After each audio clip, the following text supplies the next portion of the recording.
さあ、肩の下に両肘を置いて、好きな方の足前に持ってきたら、つま先立ててみてください。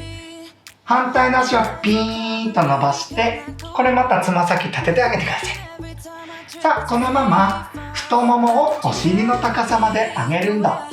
上げすぎると腰痛める可能性あるので、そこ気をつけてください。さあ、呼吸は楽な呼吸で OK です。最高。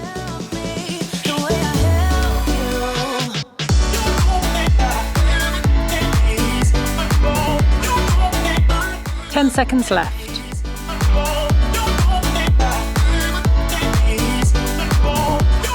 3, 2, 1. OK。反対の足もいきますよ。一旦伸ばした方の足前に持ってきましょう。はい、じゃあこっちの反対の足伸ばします。 OK。両方つま先立てて、同じように太ももをお尻の高さまで上げすぎないように気をつけていきましょうね。さあ、呼吸、楽な呼吸で OK ですよ。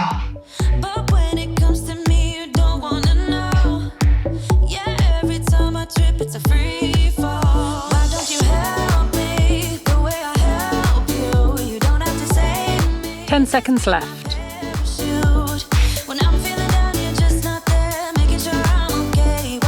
3, 2, 1. Finished.